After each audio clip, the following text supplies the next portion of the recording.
Alright, so those were our matches with Burning Metal Deck. We hope you guys enjoyed watching them. We enjoyed playing them. Sorry about a couple mistakes we made. I know I made that big mistake by not getting our Phoenix out in time. We should have won that one game against the Esper Tokens deck, but bygones be bygones. It should have been ours. Anyway, so Abby, what did you think of the deck? I really liked it. It was a lot of fun to play. Yes, I agree. It was a lot of fun to play. It's a kind of unusual deck, but it was pretty good. It was very unusual. Yes, our opponents, sometimes the embarrassment of losing to Scrapyard Salvo is just too much to handle. Exactly. I'm pretty sure that there was at least one what the F when we drop a first turn Shriekhorn. Even if they didn't come here in the chat room, they were going on in our opponents' hearts. Yeah.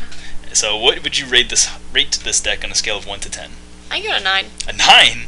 That's so high. Yeah, but it was... Let me explain why. Sure. Because I originally would have given it an 8, just because it's a very fun deck to play and it seems to perform pretty well. Mm-hmm. But I give it a 9 because it's a red deck, and I really like red decks. Okay. That's a very, very well thought out reason. Yeah, see? Anyway. See, I thought so. I would have to almost agree with you. I mean, I'm probably going to go ahead and give this deck an 8. Oh. It's really good. I mean, when we played first turn, Shriekhorn, into second turn Slag Fiend, into, like, third turn beating you down with a 7/7, that was pretty awesome.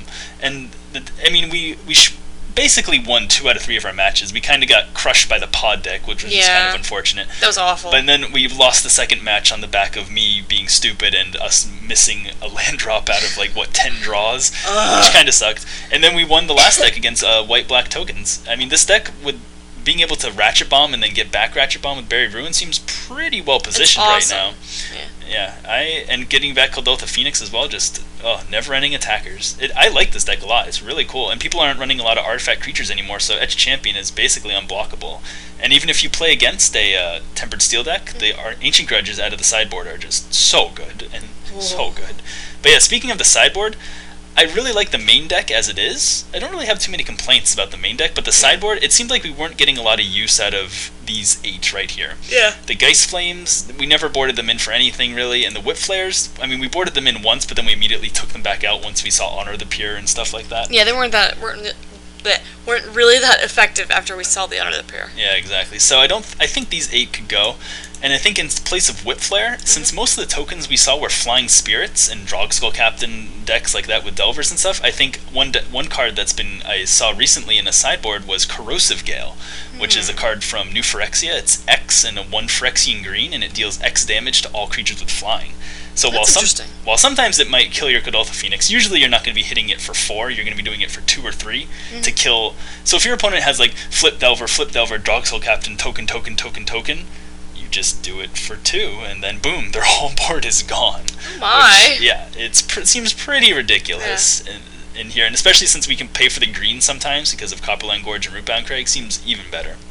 And then for these Geist Flames, something that I'd like to try that's a little bit more unorthodox is trying out some Molten Tail Masticores. Ooh. Now, usually those aren't... When they first came out, they weren't a budget card at all, but now you can probably pick them up for 1 or 2 tickets online. So I think I'd probably like to try 3 Molten Tail Masticores and maybe 1 extra Rootbound Crag, so that we can bring in all 4 of those when we sideboard them in, so that way we can go up to 22 lands, have a better chance of casting them. And the reason I'd like Molten Tail Masticores is because it gives us another kind of mid-rangey threat, and it also, when we mill ourselves with the Bells and the Shriekhorns and whatnot, and we get extra Etch Champions or Slag Fiends into our graveyard, we can suddenly turn those into just 4 damage to the face with Molten Tail Masticore by exiling them. It is kind of unfortunate that we don't really have any way to gain card advantage to continue to feed the Masticore, because you have to sacrifice a card from your hand every turn.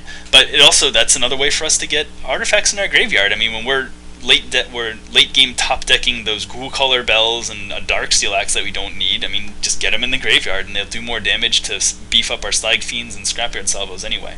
So I think Molten Tail Massacre is certainly worth checking out. I think he might help in the pod matchups or the Wolf Run matchups, stuff like that. But yeah, that was this deck. Again, we hope you guys enjoyed watching it. Hope you want to test it out for yourselves. We'd love to hear your comments if you try it for yourself, so be sure to let us know. Yeah. And yeah, those are the changes I would make if I were to play it again. But yeah, looking forward to hearing what you have to say. Yeah. Tell us what you think. Alright, see you later. Bye-bye.